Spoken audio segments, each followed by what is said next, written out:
नमस्कार दर्शक बंधु शुभ संध्या आम नहीं आसु देश विदेश राज्यर 20 गुरुत्वपूर्ण खबर खबर टी भल लगे वीडियो को लाइक करने सहित चैनल न थे सब्सक्राइब करी आपण जिलार ना लिखिदेवे जहाँफल प्रत्येक दिन आपण जिलार खबर किसी ना कि अपडेट पाइपर तेज कौन रही आज संध्यार खबर चलता नजर पकाइबा।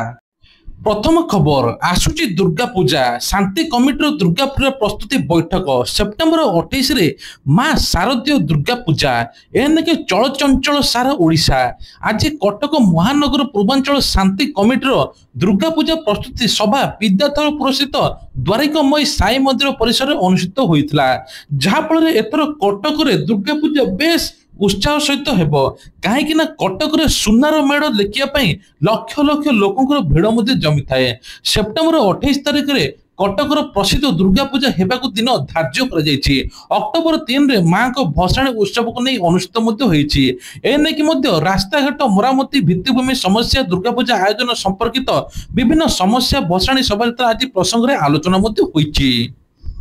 परवर्ती खबर राज्य में नुआ ट्राफिक वार्डन व्यवस्था 500 ट्राफिक वार्डन नियुक्त हेबे प्राथमिक भाव 5 जिले में नियुक्त हेबे एही जिला गुड़िक विशेषकर केन्दुझर मयूरभंज सुंदरगढ़ गंजाम एवं खोर्धारे हेबो नियुक्त दायित्व जिलार एसपी को दिया जायछि दुर्घटना रोकिबा लागि एभली पदक्षेप निया जायछि पुलिस डीजी अध्यक्षतार बसिथिबा बैठक रे आज एभली निष्पत्ति निया जायछि।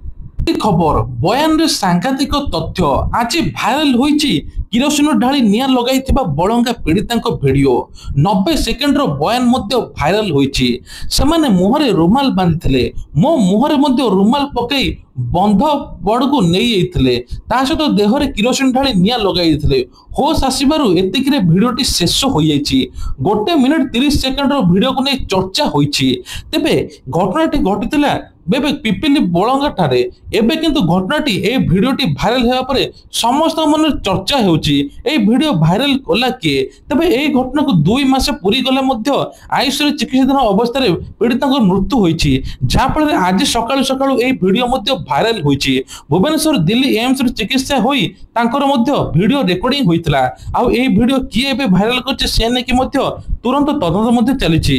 खबर नुआखाई पई शुभ लग्न निर्घंट पश्चिम ओडिशार प्रसिद्ध गणपर्व नुआखाई संबलपुर शुभ लग्न निर्घंट होईची आसंता 28 तारिख रे लागि हेबो नुआखाई नवान्न मां समलेई राशि नक्षत्र अनुसार शुभ लग्न निर्घंट होईची भाद्रव मास शुक्ल पक्ष पंचमी तिथि गुरुवार सकाळ 10:33 रु 10:55 मध्य संबलपुर अधिष्ठात्री देवी मां समलेश्वरी को निकट नवान्न अर्पण करा घरे घरे नुआ खाइबे झाटुआ पड़ारे ब्रह्मपुर मंदिर रे पंडित मंडली समूह विष्णु सहस्र नाम पाठक पूजक मां समलेई राशि एवं नक्षत्र अनुसार शुभ लग्न निर्घंट करिसंती।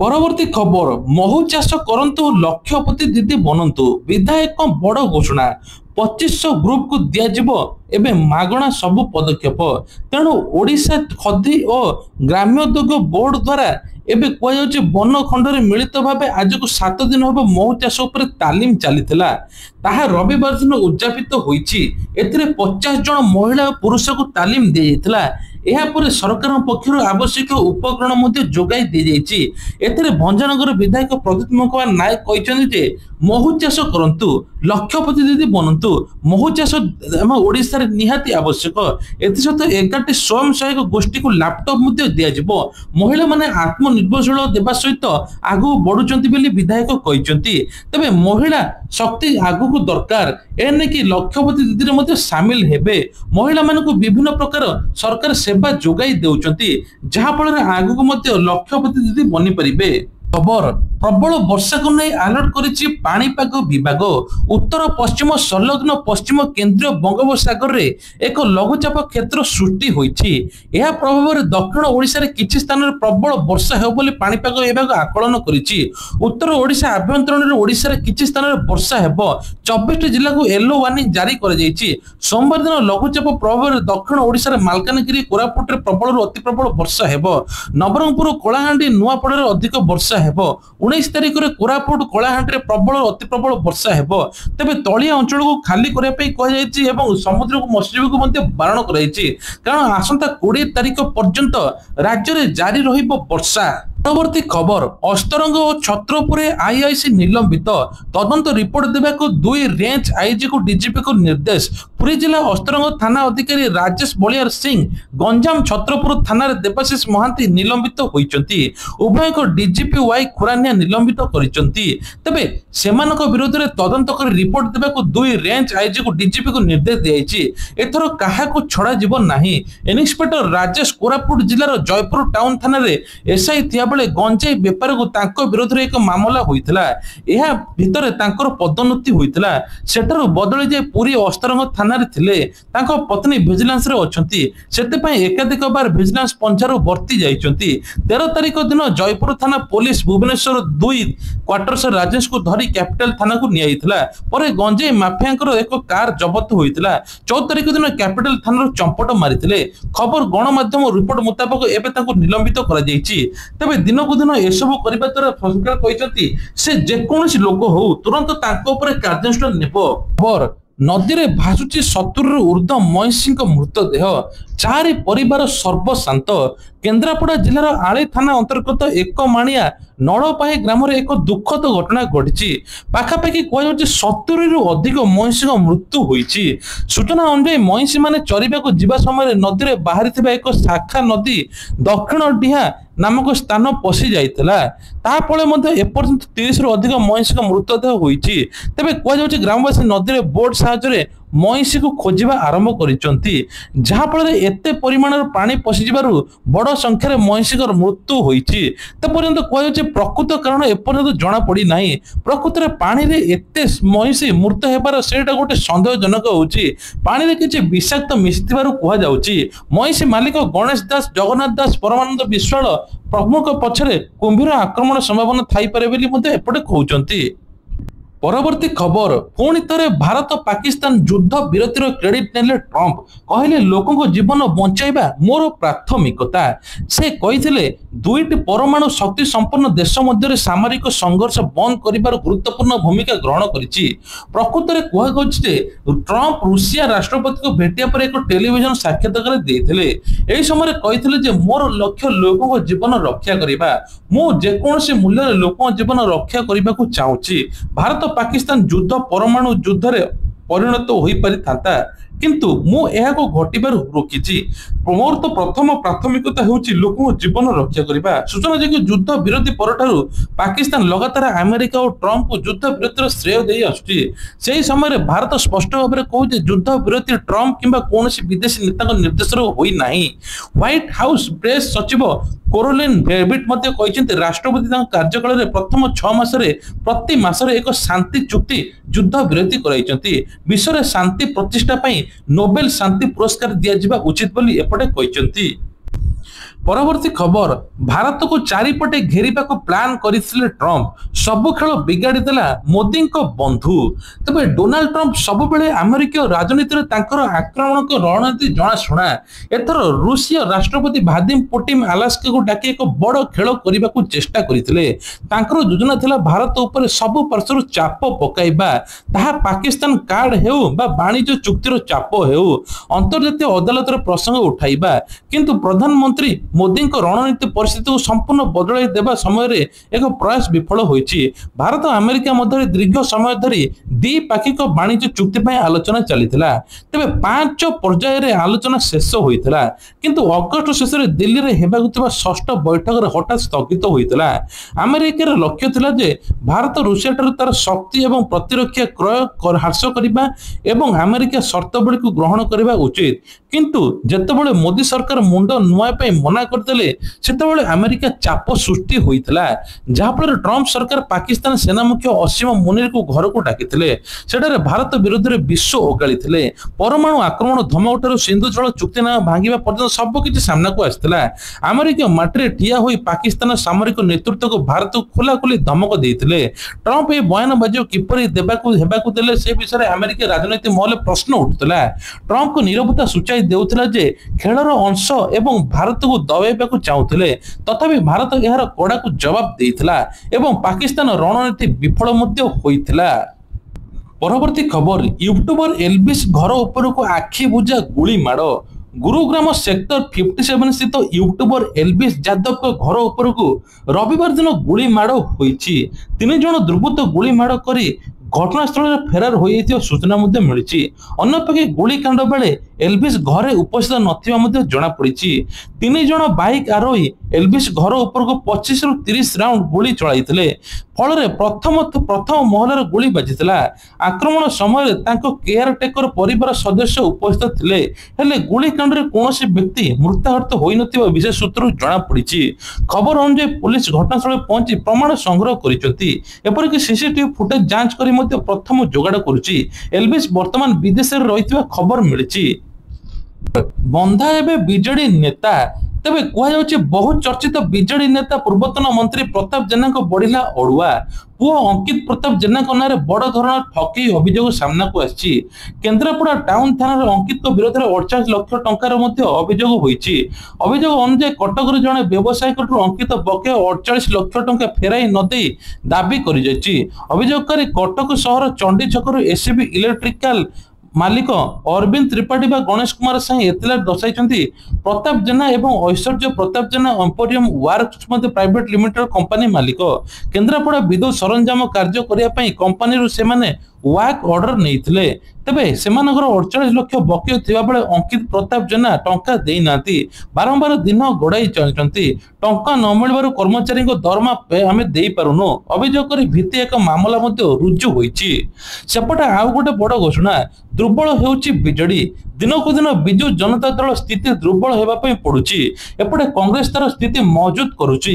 रविवार दिन सालेपुर अंचल शताधिक कर्मी बीजेडी कर्मी दल छाड़िचंती। एमाने पीसी सभापति भक्तचरण दास को उपस्थित रे कांग्रेस रे मध्ये शामिल होइचंती। सेपरि केन्दुझर जिल्लार केते जण बीजेडी कर्मी मध्ये कांग्रेस रे शामिल होइचंती। सरकार बड़ घोषणा। नुआ नीति सरकार आनिले बड़ परिवर्तन।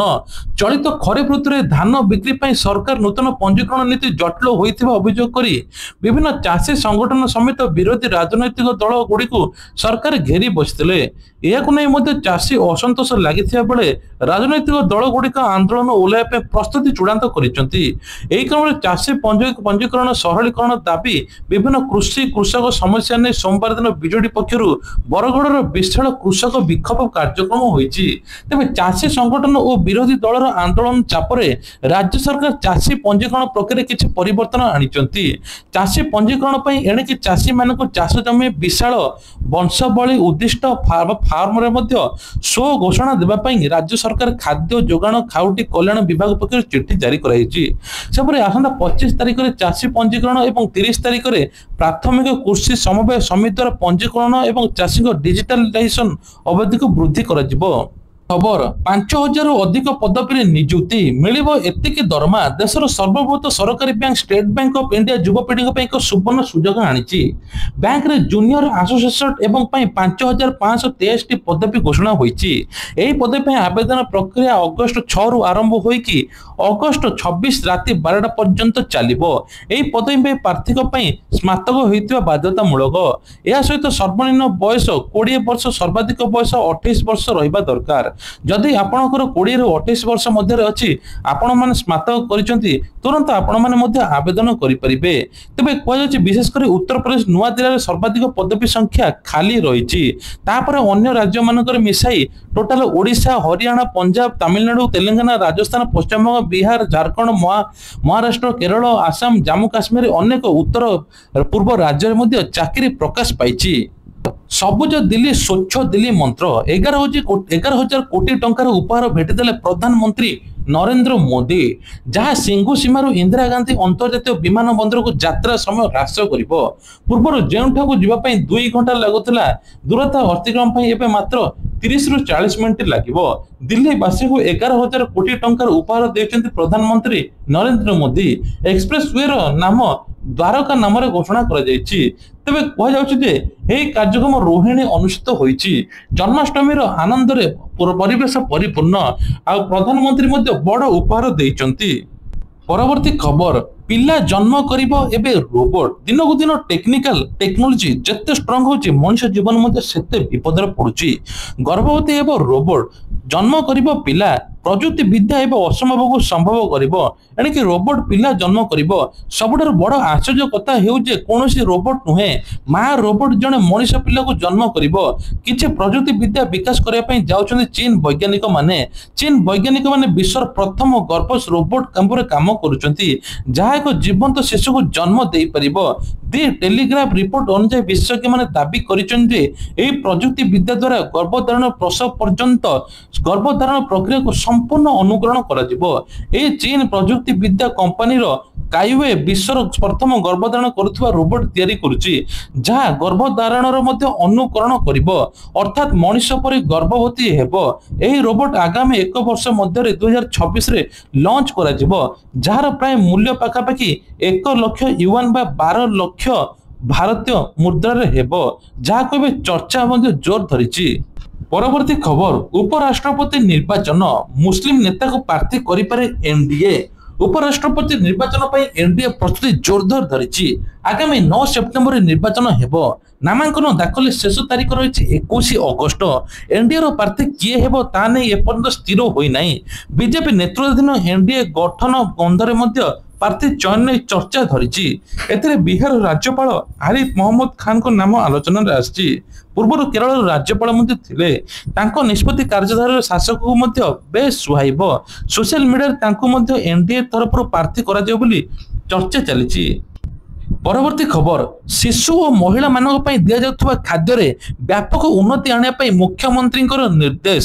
ଖାଦ୍ୟ ବିଶେଷ କରି ଛତୁଆ ଉତ୍ପାଦନ ବଣ୍ଟନ ବ୍ୟବସ୍ଥାକୁ ଆହୁରି ଦକ୍ଷ କରିବା ଏବଂ ପୁଷ୍ଟିକର ଖାଦ୍ୟ କିଭଳି ଦିଆଯିବ ସେ ନେଇକି ମଧ୍ୟ ବ୍ୟବସ୍ଥା ଚାଲିଛି। ରାଜ୍ୟରେ ବିଭିନ୍ନ ଯୋଜନାରେ 43,92,700 ହିତାଧିକାରୀଙ୍କୁ ବିଭିନ୍ନ ପୁଷ୍ଟିକର ଯୋଜନା, ଟେକ୍ ହୋମ୍ ରାସନ, ଛତୁଆ ଅନ୍ୟାନ୍ୟ ଖାଦ୍ୟ ଦିଆଯାଉଛି। ରାଜ୍ୟରେ 546 ସ୍ୱୟଂ ସହାୟକ ଗୋଷ୍ଠୀ ଜରିଆରେ ଛତୁଆ ପ୍ରଦାନ କରାଯାଉଛି। ସେପଟେ ଅପପୁଷ୍ଟି ରୋକିବା ପାଇଁ ସରକାର ପରିପୂରକ ପୁଷ୍ଟି ଯୋଜନା, କିଶୋରୀ ବାଳିକାଙ୍କ ପୁଷ୍ଟି ଯୋଜନା, ମୁଖ୍ୟମନ୍ତ୍ରୀ ସମ୍ପୂର୍ଣ୍ଣ ପୁଷ୍ଟି ଆଦି ଯୋଜନା କାର୍ଯ୍ୟକାରୀ ହେଉଛି। ଏପଟେ ସ୍କୁଲ ପିଲାଙ୍କୁ ମଧ୍ୟ ମାଣ୍ଡିଆ ଏବଂ ସ୍କୁଲ ପିଲାଙ୍କୁ ମଧ୍ୟ ରାଶିଯୁକ୍ତ ଲଡୁ ମଧ୍ୟ ମିଳୁଛି। ତା ସହିତ ମଧ୍ୟ ସପ୍ତାହକୁ 2 ଥର ଅଣ୍ଡା ଏବଂ ତା ସହିତ ଫଳ ମଧ୍ୟ ମିଳିବ ବୋଲି କୁହାଯାଉଛି। ହେଲେ ମହିଳାମାନଙ୍କ ପାଇଁ ଏଥର ସରକାର ବଡ଼ ଘୋଷଣା କରିଛନ୍ତି। ମହିଳାମାନଙ୍କ ପାଇଁ ସରକାର ସହାୟତା ବା ଯେକୌଣସି ତାଲିମ ନେବେ, ଧନ୍ୟତୁ ସିଲେଇ ତାଲିମ ନେବେ ବା ଉଦ୍ୟୋଗପତି ପାଇଁ ଯେକୌଣସି ତାଲିମ ନେବେ, ତାଙ୍କୁ ଷ୍ଟାଇପେଣ୍ଡ ଆକାରରେ 2,000 ରୁ 15,000 ଟଙ୍କା ପର୍ଯ୍ୟନ୍ତ ମିଳିବ। ତା ସହିତ ସିଲେଇ ମେସିନ ପର୍ଯ୍ୟନ୍ତ ମାଗଣା ମଧ୍ୟ ମିଳିବ। ଏବେ ମହିଳାମାନଙ୍କୁ 10 ଲକ୍ଷ ପର୍ଯ୍ୟନ୍ତ ବିନା ସୁଧରେ ଋଣ ମିଳିବ ବୋଲି କୁହାଯାଉଛି। ଏସଏଚଜି ମହିଳାଙ୍କୁ ଏମିତି ସୁବିଧା ମିଳିବ ବୋଲି କୁହାଯାଉଛି। ତା ସହିତ ମଧ୍ୟ ଯେଉଁମାନେ ଏସଏଚଜିରେ ସାମିଲ ହୋଇନାହାନ୍ତି, ଅଙ୍ଗନବାଡି କର୍ମୀମାନେ ଗାଁ ଗାଁ ବୁଲି ଏସଏଚଜି ଗ୍ରୁପରେ ମଧ୍ୟ ସାମିଲ କରାଉଛନ୍ତି। ସରକାରଙ୍କର ଗୋଟିଏ ଲକ୍ଷ୍ୟ ଯେ କିଭଳି ଓଡ଼ିଶାରେ ଅଧିକରୁ ଅଧିକ ଲକ୍ଷପତି ଦିଦି ହେବେ। ତା ସହିତ ଆଉ ଗୋଟେ ମଧ୍ୟ ବଡ଼ ଖବର ରହିଛି ଯେ ଏଥର ତୃତୀୟ ଲିଙ୍ଗୀ ମାନେ ପାଇଁ ନିଯୁକ୍ତି ଦେବେ ସଂରକ୍ଷଣ ବ୍ୟବସ୍ଥା।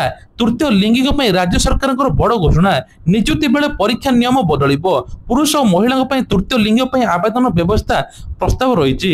ଭିନ୍ନକ୍ଷମ ସଶକ୍ତିକରଣ ବିଭାଗର କମିଶନର ସଚିବ RS ଗୋପାଳନ ଚିଠି ଲେଖିଛନ୍ତି। ସବୁ ବିଭାଗ ତୁରନ୍ତ ପଦକ୍ଷେପ ନେବା ପାଇଁ ନିର୍ଦ୍ଦେଶ ଦେଇଛି। ତେବେ ଅଫଲାଇନ ହେଉ ବା ଅନଲାଇନ ହେଉ, ପୁରୁଷ ମହିଳା ତୃତୀୟ ଲିଙ୍ଗୀ ରଖିବା ପାଇଁ ନିର୍ଦ୍ଦେଶ ଦିଆଯାଇଛି। ପରବର୍ତ୍ତୀ ଖବର, ଦେଶ ରାଜ୍ୟରେ ଜାରି ହେଉଛି ସୁନା ରୂପାର ନୂଆ ଦର। ପ୍ରତିଦିନ ସୁନା ରୂପା ଦର ଦିନକୁ ଦିନ ବଢିଥିବାରୁ ହଠାତ୍ କମୁଛି ସୁନା ଦର, ଯାହାଫଳରେ 22 କ୍ୟାରେଟ 10 ଗ୍ରାମ ପିତା 92,750 ଟଙ୍କା ଥିବା ବେଳେ 24 କ୍ୟାରେଟର ମୂଲ୍ୟ 1,01,180 ଟଙ୍କା ରହିଛି। ଅର୍ଥାତ୍ ଶନିବାର ଅପେକ୍ଷା ଆଜିର ଦର ମଧ୍ୟ କିଛି କମ୍ ରହିଛି। ତେବେ ଇଏ ଥିଲା ଆଜିର ଦେଶ ବିଦେଶ ରାଜ୍ୟର କିଛିଟା ଗୁରୁତ୍ୱପୂର୍ଣ୍ଣ ଖବର। ଖବରଟି ଭଲ ଲାଗିଥିଲେ ଭିଡ଼ିଓକୁ ଲାଇକ୍ କରିବା ସହିତ ଚ୍ୟାନେଲ ନୂଆ ଥିଲେ ସବସ୍କ୍ରାଇବ କରିଦେବେ। ଜୟ ଜଗନ୍ନାଥ।